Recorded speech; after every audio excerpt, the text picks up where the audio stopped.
పరమ పవిత్రమైన ఈ కార్తీక మాసంలో మనము కార్తీక మహత్యం గురించి తెలుసుకుంటున్నామండి.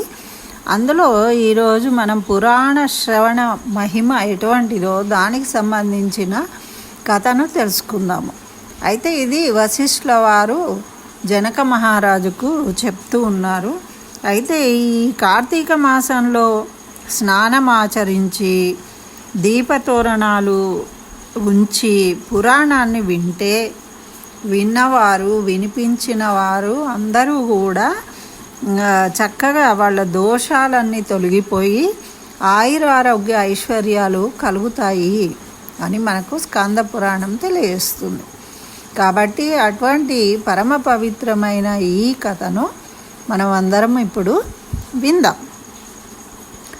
ఓం నమో నారాయణాయ శ్రీమతే రామానుజాయ నమః. శ్రీమన్నారాయణ చరణం శరణం ప్రపద్యే. అస్మద్గురుభ్యో నమః. అందరికీ నమస్కారం అండి. ఈరోజు మనము కార్తీక పురాణంలో పురాణ శ్రవణ మహిమ గురించి తెలిసిన దాని మహత్యాన్ని తెలిపే కథను తెలుసుకుందాం, విందాం. అయితే ఈ శ్రీ మహావిష్ణువును ఈ కార్తీక మాసంలో చక్కగా అవిస పూలతోని దర్భ కొనలతోని పూజిస్తే సూక్ష్మ శరీరం నశించి పరమ పదాన్ని పొందుతారు. అయితే అటువంటి పురాణ శ్రవణం చేయడం వల్ల వారి యొక్క పాపాలు తొలగిపోతాయి అని వశిష్ఠుల వారు జనక మహారాజుకు తెలియజేస్తూ దీనికి సంబంధించి ఒక కథ ఉంది. ఈ కథ పాపాలన్నిటినీ హరించి ఆయురారోగ్య ఐశ్వర్యాలను కలిగిస్తుంది, శ్రద్ధగా విను అని చెప్తూ ఉన్నారు. ఒకప్పుడు కళింగ దేశంలో మందరుడు అనే బ్రాహ్మణుడు ఉండేవాడు. ఆయనకి సుశీల అనే శుభ లక్షణాలు గల భార్య ఉండేది. ఆమె పేరుకు తగినట్టు చాలా మంచి గుణాలు కలిగి పతిభక్తి కలిగింది. అయితే ఈ మందరుడు మాత్రము బ్రాహ్మణుడు అయినప్పటికీ సంధ్యానుష్ఠానాలు చేయడము, పూజించడము ఇవన్నీ వదిలిపెట్టి సేవకా వృత్తి స్వీకరించిండు. అతనికి వేరే జీవనోపాయం కూడా లేదు. ఏది చేయాలో తెలియక సేవకా వృత్తి చేస్తూ ఉన్నాడు. అట్టి సమయంలో కూడా సుశీల తన భర్తను నిందించకుండా చక్కగా ఆయనకి అనుకూలంగా మెదులుతూ సంసారాన్ని సాగిస్తుంది. ఆ బ్రాహ్మణుడు సేవకా వృత్తిని చేయలేక బ్రతికే తోవ తెలియక ఆయనకి సంపాదించడం ఎలాగో తెలియక చివరకు కత్తి పట్టుకొని అడవికి పోయి దారులు అడ్డగించి వచ్చిపోయే వాళ్ళను దోచుకొని ఆ సొమ్ముతో జీవనం సాగించడం మొదలుపెట్టిండు. ఇట్లా ఇతర దేశాలు పోయి అక్కడ వస్తువులు కొని తెచ్చి కుటుంబం పోషించుకునేవాడు. ఇక్కడ డబ్బులు దొంగిలించి అడవిలో వేరే దేశం పోయి ఆ వస్తువులను తీసుకొని వచ్చి ఇక్కడ కుటుంబాన్ని పోషించేవాడు అన్నమాట. అట్లా అడవిలో ఒకసారి ఒక బాటసారి బ్రాహ్మణుడిని పట్టుకొని ఏం చేసిండు, మర్రి చెట్టు కట్టివేసిండు. ఈ బ్రాహ్మణుడు సొమ్ము దోచుకొని ఆ వస్తువులని కొనుక్కొని అడవి ద్వారా వచ్చేటప్పుడు ఒక బాటసారి కూడా అటువంటి దొంగ బుద్ధి గలవాడు ఆయనను మర్రి చెట్టు కట్టేసిండు. అనే ధనాన్ని తీసుకున్నాడు. ఇదంతా చూస్తూ ఉన్నాడట ఒక బోయేవాడు. కత్తితో ఇద్దరిని చంపేసి ఆ ధనం నేను తీసుకోవాలనుకున్నాడు. అట్లా వీళ్ళిద్దరిని చంపాడట. ఆ సొమ్మును తీసుకున్నాడు.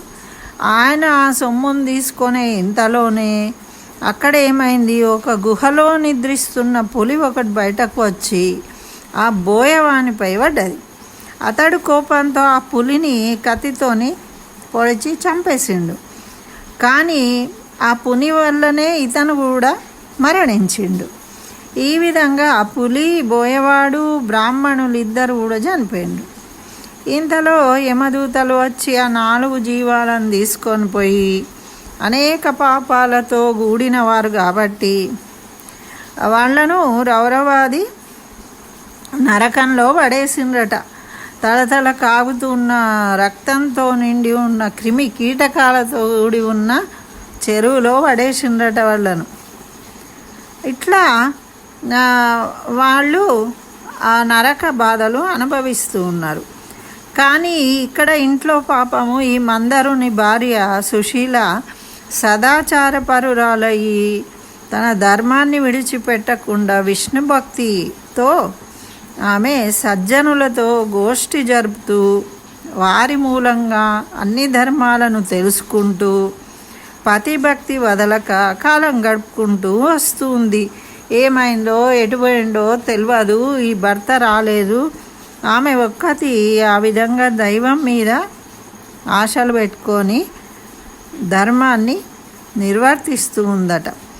అయితే ఆమె అదృష్టం కొద్దీ ఒకరోజు ఆమె ఇంటికి ఒక సాధువు వచ్చాడట. అతడు సర్వదా విష్ణునామాన్ని స్మరిస్తూ విష్ణుభక్తి వలన తన శరీరము పులకించేదట. అట్లా తన్మయత్వంతో స్మరించేవాడు. శ్రీ మహావిష్ణువు నామస్మరణ పూర్వకంగా నృత్యం చేసేవాడు. విష్ణుభక్తి అనే అమృతాన్ని గోలుతూ సకల ప్రాణులయందు మాధవుని చూస్తూ కన్నులతో ఆనంద బాష్పాలు రాలుస్తూ తన్మయత్వం పొందుతూ ఉండేవాడు. అంతటి భక్తుడు. ఆ సన్యాసికి సుశీల వచ్చినప్పుడు చక్కగా అర్ఘపాద్యాలు ఇచ్చి ఆదరించి భిక్ష ఇచ్చింది. స్వామి, తమ రాక నాలాంటి వాళ్లకు అరుదు కదా, మా వారు ఇంట్లో లేరు, నేనే అతన్ని ధ్యానిస్తూ ఒంటరిగా జీవితాన్ని గడుపుతూ ఉన్నాను అని ఆమె మాటలు విన్నాడు ఆయన. విని సాయంకాలము, సరే అమ్మా, సాయంకాలం విష్ణుదేవుని సన్నిధిలో పురాణం చదవాలి నేను, కాబట్టి ఒత్తి ఒకటి చేసి నేను కార్తీక పూర్ణిమ వేళ దానం చేయాలి. అట్లా చేసిన వారికి పుణ్యం ఎంత పుణ్యం వస్తుంది అంటే ఎవరు చెప్పలేరు. అంతటి పుణ్యప్రదమైనది కాబట్టి నువ్వు ఈ విధంగా చెయ్యి అని చెప్పాడట. చెప్తే ఆమె భక్తితో విని సరే అన్నది. ఆ యోగి చెప్పిన మాటలకు ఎంతో సంతోషించింది. ఇల్లంతా ఆవు పేడతోని అలికి స్వస్తికి సర్వతో భద్రం ముగ్గులు వేసిందట. ఆ పత్తితో 2 ఒత్తులు చేసింది. ఆ సన్యాసి తెచ్చిన నూనెతోని శ్రీమన్నారాయణునికి దీపారాధన చేసింది. దీప ప్రమిదను ఒత్తిని తాను ఇచ్చి సంతోషపడుతుందట. ఆ యోగి విష్ణువును పూజించాడు. ఆత్మ పరిశుద్ధిగా ఆ పురాణాన్ని చదువుతున్నాడు. తర్వాత సుశీల ఇంటింటికి పోయి అందరినీ పిలుచుకొచ్చిందట. వచ్చిన వారితో కూడి తాను ఏకాగ్రత చిత్తంతో ఆ పురాణాన్ని విన్నది.